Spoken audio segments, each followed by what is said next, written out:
Welcome to big news. నేను మీ గౌసుద్దీన్ షేక్. ఉన్నదే రాస్తా, చూసిందే చెప్తా.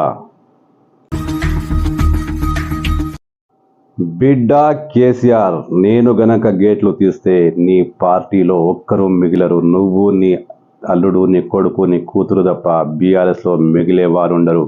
అసలు పార్టీ మొత్తం ఖాళీ అయిపోతుందంటూ అప్పట్లో రేవంత్ రెడ్డి 2 వారాల క్రితం రేవంత్ రెడ్డి చేసిన ప్రకటన గుర్తుంది కదా. ఆయన అనుకున్నది చేస్తున్నారా? రేవంత్ రెడ్డి నిజంగా గేట్లు తెరిచేశారా? వలసలు ప్రవాహంలా కొనసాగుతున్నాయి. బీఆర్ఎస్ నుంచి జంపింగ్ జపాంగ్లు పెద్ద ఎత్తున కాంగ్రెస్ పార్టీలోకి దూకుతున్నారు.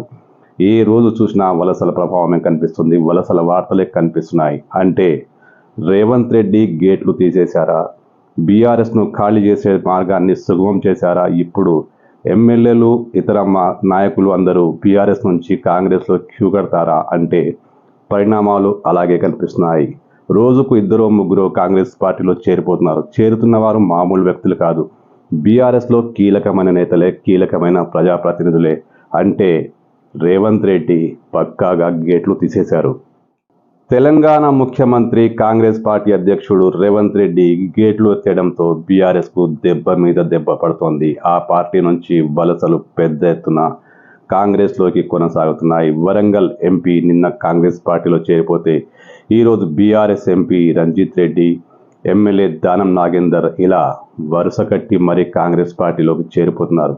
ఇంకా చాలామంది వచ్చే అవకాశం ఉందని చెప్తున్నారు. ముఖ్యంగా బీఆర్ఎస్లోని కీలక నేతలు, నెంబర్ 2 స్థాయిలో ఉన్న నేతలు కూడా కాంగ్రెస్ పార్టీలో కనిపించిన ఆశ్చర్యం లేదని ప్రచారం జరుగుతోంది. అంటే బీఆర్ఎస్ రేవంత్ రెడ్డి చెప్పినట్టుగా పూర్తిగా జీరో అవుతుందా?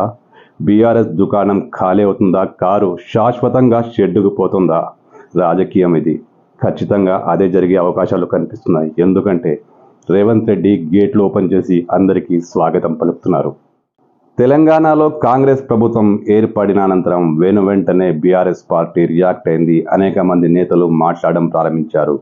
రేవంత్ రెడ్డి ప్రభుత్వం కుప్పకూలిపోతుందని వారం, నెల, 2 నెలలు, 3 నెలలు, 100 రోజుల్లో రేవంత్ రెడ్డి ప్రభుత్వం కూలిపోతుంది, ఆ పార్టీ ఎమ్మెల్యేలే ఆ ప్రభుత్వాన్ని కూల్చేశారంటూ బీఆర్ఎస్ నేతలు కేసీఆర్, కేటీఆర్, కవిత, హరీష్ రావులే కాకుండా ఇతర మాజీ మంత్రులు కూడా ఇదే మాట్లాడారు. జనాల్లో రేవంత్ రెడ్డి ప్రభుత్వం కూలిపోతుందా అనే భ్రమ కల్పించే ప్రయత్నం చేశారు.